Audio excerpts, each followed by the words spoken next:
Muy buenas tardes. A continuación voy a presentarles a ustedes mi presentación que se denomina Premisas de la Planeación Estratégica. Mi nombre es Diego Miguel Lorán Carrozas y vamos a hablar algunos puntos interesantes respecto a la estructura de la organización, cómo se conforma, qué modelos adopta y cuáles son sus puntos fundamentales en su desarrollo como la misión y la visión. Comenzamos. Bien, vamos a comenzar con la primera pregunta que implica qué es el diseño organizacional. Por definición, el diseño organizacional es aquel proceso en donde vamos a construir y en donde vamos a adoptar la estructura de una organización para que alcance sus objetivos y sus estrategias. Esto es fundamental ya que no solamente implica un papel desde la perspectiva teórica de cómo se va a conformar, sino implica hasta cuestiones de tipo filosófico, de tipo legal, de tipo psicológico, respecto a cuál va a ser la forma en la que van a alcanzar esos objetivos, cuáles van a ser los medios, cuáles van a ser los recursos, cuáles van a ser los ambientes, el contexto, los grupos, el mercado en el que se va a desarrollar, por lo que es importante determinar todo esto en el diseño de una organización. Me parece que hoy en día que vemos constantemente situaciones de famoso emprendimiento, es importante observar, ¿no?, que muchas personas empiezan a generar organizaciones, pero no lo hacen con situaciones claras, como lo decíamos, el tiempo en el que se desarrolla un mercado específico o el grupo de personas a quien va dirigido, ¿no? Entonces, a eso se refiere el diseño organizacional y su importancia está en cómo va a ir conformándose esta organización a lo largo del tiempo y si realmente puede tener los alcances que ellos esperan que tenga. Es por eso que es importante identificar cuáles son las dimensiones básicas del diseño organizacional. Esto implica tener claro cuáles van a ser los aspectos fundamentales que nosotros tenemos que tener en cuenta para desarrollarlo. Dentro de estos aspectos centrales tenemos la división del trabajo, cuáles van a ser los puestos, la organización, cuáles son las unidades y los departamentos de nuestra organización y la forma en la que se van a coordinar estos. Todo esto es importante ya que permite desde el punto de la planeación realmente establecer un plan de acción a corto, mediano y plazo largo, realmente si se pueden alcanzar los objetivos. Es bien importante que aquella persona que va a estar encargado de conformar la organización y planificar esta situación tenga claro cuáles van a ser sus recursos, ¿sí? Si hablamos de una pequeña empresa, no podemos hablar tal vez de departamentalización o no podemos hablar de grandes grupos de trabajo. Tal vez estamos hablando de una organización pequeña de 2 o 3 personas que ya empieza a tener cualidades de una pequeña empresa. Entonces hay que ser consciente de los recursos que se tienen. Es así que la importancia del diseño organizacional se encuentra en encontrar cuál es la misión y la visión de una empresa, cuáles son sus objetivos y cuáles van a ser los factores críticos de éxito.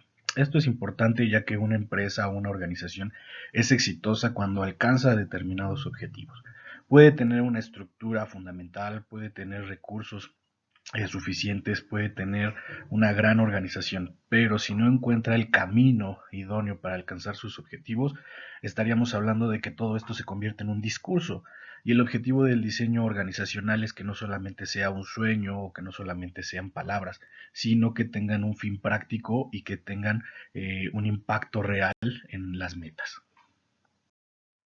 Es así que podemos decir que el diseño organizacional es un instrumento que nos va a ayudar a cumplir la misión, los objetivos y la visión que tiene la organización en este sentido.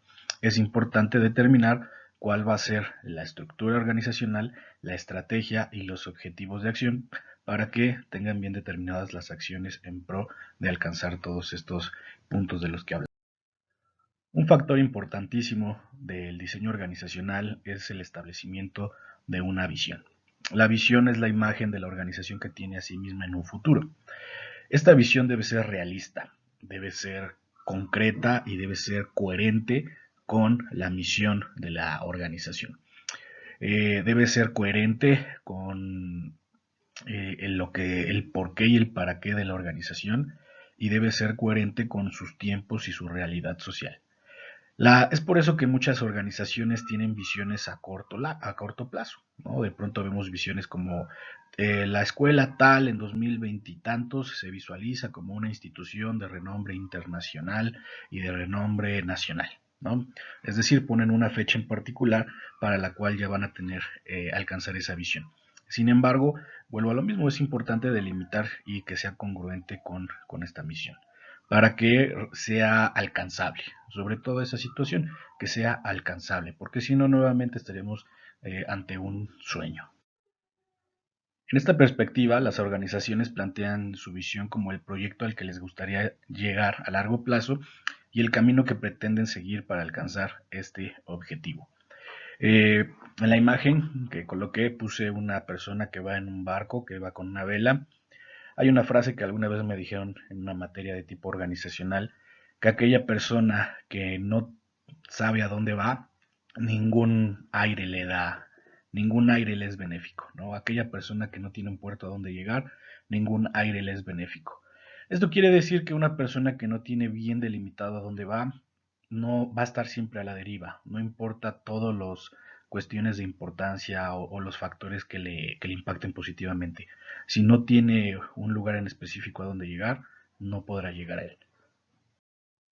Es así que podríamos decir en estas palabras de Joel Arthur Baker que la visión sin acción no pasa de ser un sueño. Y coloqué un mapa de la República Mexicana en donde hay una frase muy famosa que dice para los mexicanos, sigue soñando mexicano, sigue soñando. Y esto se debe mucho a que de pronto el mexicano sí se visualiza en cosas positivas, en metas grandes, en objetivos específicos, pero no toma acción, ¿verdad? No toma acción para alcanzar esta visión. Y si no se toman acciones determinadas para alcanzar esta visión, solamente será un sueño. Es decir, esto lo podríamos aplicar incluso en nuestra propia vida. Tenemos una visión de nosotros mismos, sin embargo, si no tomamos acciones, solamente estaríamos hablando de sueños. Ahora bien, ¿cuáles son esas variables que nosotros tenemos que tomar en cuenta para que el diseño organizacional sea exitoso y funcione? En primera, tenemos que tomar en cuenta los factores ambientales, que va a ser la misión de la organización, su visión, su estrategia, el entorno, la tecnología utilizada y los grupos de interés involucrados. Esto es importante porque podríamos hablar que los factores ambientales pues es todo el contexto, ¿verdad?, de la organización y lo que piensa ejecutar en ese contexto. Es bien importante determinar ese factor. Otra importancia es la de las dimensiones anatómicas de la organización, como puede ser su tamaño, su configuración, su dispersión geográfica de las unidades y la combinación entre ellas. También podemos tomar en cuenta aspectos organizacionales como la autoridad, el proceso.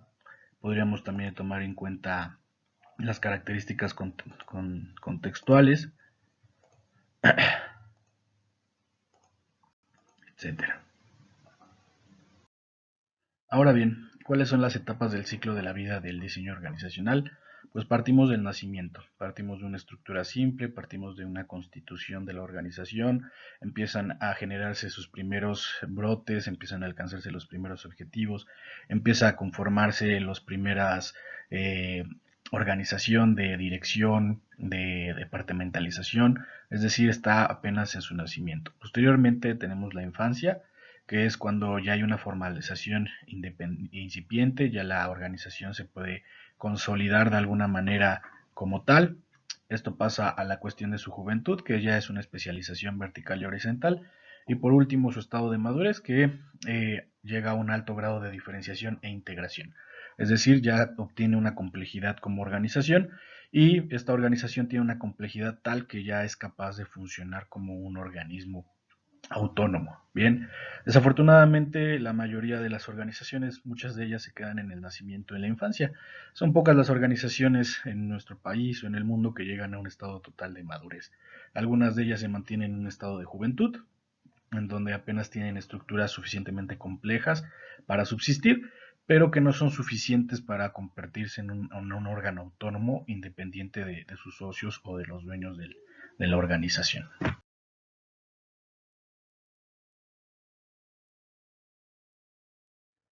En la conformación del diseño organizacional podemos hablar de dos conceptos, la diferenciación y la integración.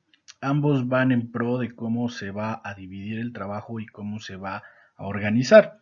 La diferenciación va a consistir en dividir en el trabajo en una sola organización y se relaciona con la especialización de los órganos y las personas. Esta va a poder ser horizontal, vertical o espacial.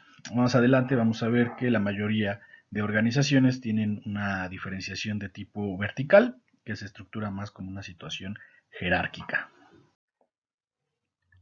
La diferenciación horizontal es bastante positiva, ya que nos va a dar la oportunidad de dividir las actividades entre individuos, grupos y departamentos situados en un mismo nivel de autoridad jerárquica. Podríamos decir que esta organización horizontal no existen jefes, no existen autoridades, sino que cada persona es responsable de su propia área y que todos trabajan en sincronía, entendiendo que cada una de ellas es congruente entre sí. Sin embargo, es bien importante entender que muchas veces este tipo de diferenciación horizontal tiene algunas complejidades, ¿no? Muchas veces varía de la cultura de la organización y varía de la cultura del empleado respecto a si es capaz de trabajar en un modelo de tipo horizontal o la cultura propia de esa nación le exige tener una situación de tipo jerárquico.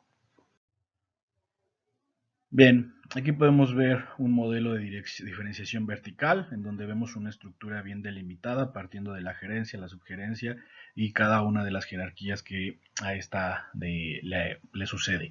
Podemos ver que, obviamente, por una situación de organigrama, la persona que está en el punto superior es la que tiene poder y autoridad sobre la que va por debajo, y así sucesivamente, y pues por cuestión lógica, la que está en la parte de arriba tiene jerarquía superior que todas las de abajo. Este tipo de modelo es muy común, podríamos decir que es tradicional, sin embargo es muy eficiente, realmente ayuda a responsabilizar muchas veces a un solo individuo de la toma de decisiones y esto facilita la fluidez de la información. Desgraciadamente en los modelos que a veces son de tipo democrático, demasiadas opiniones complican la toma de decisiones. En este caso, pues al recaer en una sola persona que presumiríamos que tiene la mayor capacidad de experiencia y, e inteligencia, pues sería la idónea para tomar las decisiones. Por último, también tenemos la diferenciación espacial. Esta se refiere a la dispersión geográfica de la organización en órganos y unidades en distintos lugares. La distancia complica un poco el diseño de la organización. De esto podríamos hablar hoy en día me parece que lo que ha sucedido con el home office es una situación que tiene que ver mucho con la diferenciación espacial. Hay trabajos en particular que trabajan de esta manera, por ejemplo, todos aquellos que trabajan con redes informáticas y software, realmente las organizaciones no necesitan tener una estructura centralizada, realmente pueden tener puestos de trabajo por todo el mundo y su organización todo se da a través de forma cibernética. Antes era complicado el diseño de esta organización, posiblemente hoy cada vez va a ser más fácil debido a la gran cantidad de herramientas virtuales que existen. Ahora bien, también tenemos el proceso de integración dentro del diseño organizacional y este es el proceso que consiste en coordinar las diferentes partes de una organización para crear unidad entre personas y grupos. La integración procura alcanzar un estado de equilibrio dinámico entre los distintos elementos de una organización para evitar conflictos entre ellos. La integración también puede ser horizontal u vertical. Bien, la integración vertical se va a referir a los mecanismos de coordinación que derivan del uso de jerarquía. Es muy similar a lo que veíamos respecto a la diferenciación, en donde vemos una situación jerárquica de tipo piramidal en la integración de los trabajadores y los empleados. De igual forma, la integración horizontal se va a referir a mecanismos de coordinación en donde las personas se van a encontrar en un mismo nivel jerárquico y las funciones y los esfuerzos del trabajo van a pasar más por situaciones de tipo colaborativo y de equipo que por situaciones de autoridad y subordinación.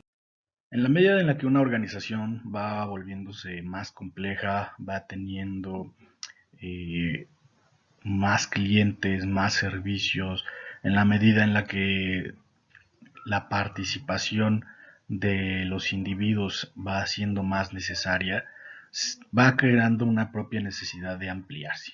Bien, va existiendo nuevas necesidades dentro de la organización y estas nuevas necesidades deben ser resueltas. Una de las formas de resolver estas nuevas necesidades es la departamentalización y esta es una gran forma porque nos da la oportunidad de establecer cuestiones preponderantes y cuestiones prioritarias para ciertas áreas y con personal calificado especialista en ciertas áreas. Esto nos da la oportunidad de incrementar la calidad de los productos o de los servicios y en algún momento nos da la oportunidad de alcanzar nuevas metas y alcanzar nuevos objetivos y nos da la oportunidad de que las personas sientan que son únicas, ¿verdad? En donde incluso se les determina un departamento para sí mismos. Esta especialización a través de los departamentos pueden ser a través de igual forma horizontal, puede ser vertical y nos va a ayudar a coordinar de mejor manera a las personas y a las actividades. Dentro de la departamentalización podemos distinguir algunas como la funcional, la de productos y servicios, la geográfica, la de por procesos y por clientes. En el caso de la funcional, vamos a agrupar a los especialistas en actividades similares, como podría ser el departamento de producción, bien, que van a todos los especialistas van a producir un solo producto. Cuando hablamos de productos o servicios, vamos a atender un producto o un servicio específico, como puede ser el departamento de perfumes, el departamento de ropa, el departamento de bebés, etc. También puede ser por una situación de tipo geográfica, en donde se va a departamentalizar según el territorio y el contexto de ese territorio. Muchas veces hay productos o servicios que son más fáciles de fabricar o de proporcionar en determinadas zonas geográficas, entonces se puede crear un departamento en particular.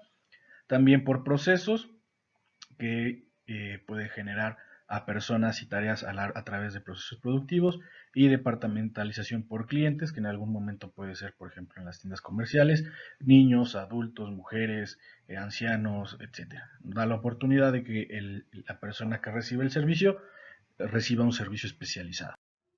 A través del siguiente gráfico podemos ver y analizar lo analizado en la diapositiva anterior. Por ejemplo, en la parte superior izquierda tenemos departamentalización funcional, en donde tenemos un director, marketing, finanzas, recursos humanos y producción. Es decir, cada quien tiene una función en particular y cada uno responde a un director. Esto desde el punto de vista vertical. Si nosotros eliminamos al director de la ecuación, podríamos estar hablando de un modelo de tipo horizontal. Igual podríamos hablar, por ejemplo, en la departamentalización geográfica, en la parte media derecha, tenemos un director, tenemos región Europa, América Norte, América Sur, Asia. Tenemos en la parte de los servicios, cuentas corrientes, tesorería, cobranzas, archivos, que esto pues podríamos verlo incluso en una administración de tipo público, ¿no? En un ayuntamiento, en donde hay del departamento de tesorería, de cobranza, de archivo, legal, etcétera. Nos permite generar una administración un poquito eh, más, tal vez burocratizada, pero también con un poquito más eficiente. Y por procesos, ¿no? Que tenemos la preparación para materia prima, lavado, cardeado, tintorería. Esto nos ayuda en algún momento cuando hay, por ejemplo, líneas de producción, ¿verdad? Y en la línea de producción tienen que ir pasando por procesos específicos, ¿sí? Entonces, podríamos hablar aquí de una industria, ¿no? En donde primero entra el vehículo, tenemos línea o departamento de ensamblaje, departamento de pintura, departamento de calidad, etcétera. Ahora bien, cada organización debe de retomar algunos modelos de cómo va a existir y cómo va a subsistir. Tenemos dos modelos en particular, que es el modelo mecanicista y el modelo orgánico de la organización.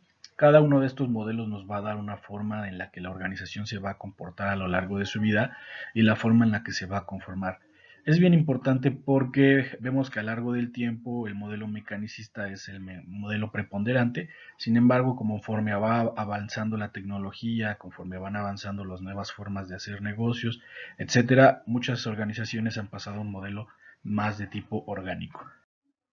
El modelo mecanicista va a ser adecuado para algunos entornos estables o en pocos cambios, aprovecha la estabilidad de un diseño, garantiza la documentación de todo lo que ocurre, la jerarquía garantiza la realización de los trabajos y la especialización facilita que cada persona haga lo que tiene que hacer.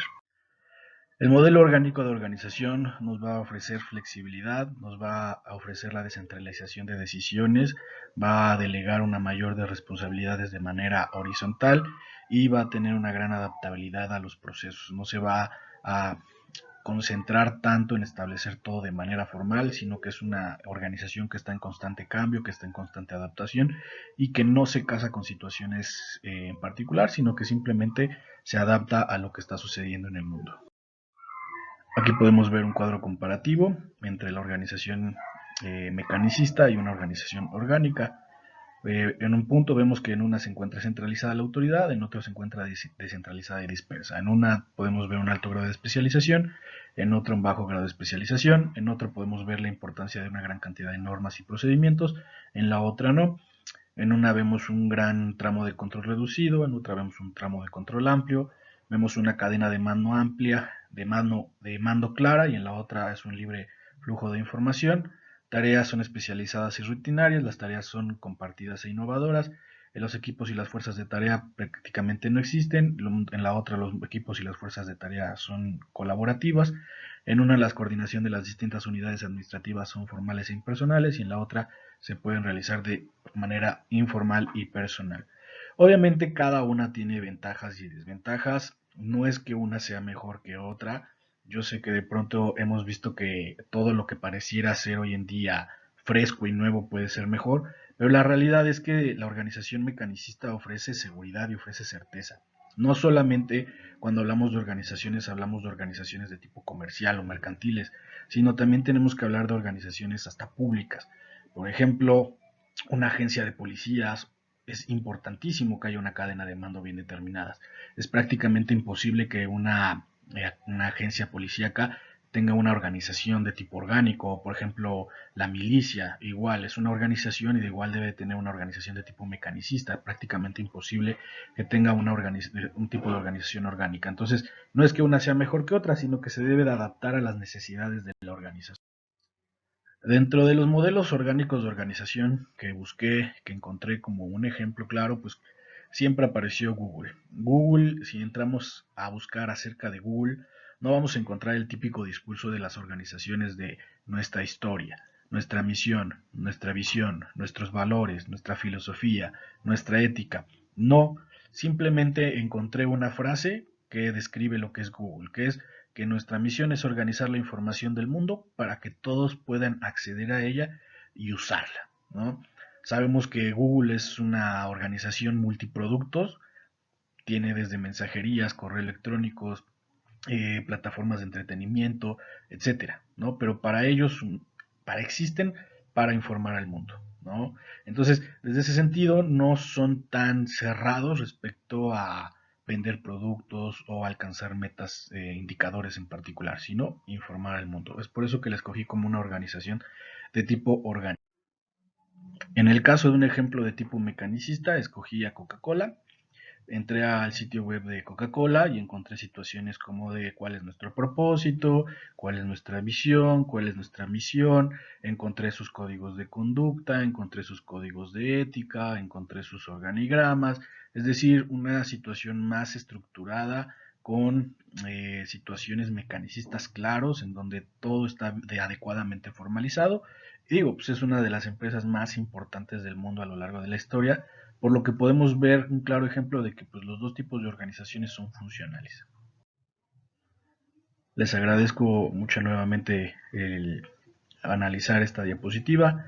Me parece que son temas muy que nos dan un punto de partida para entender de mejor manera las organizaciones, cómo debe desarrollarse una planificación y que es el punto de partida para entender cómo se puede planificar adecuadamente una organización.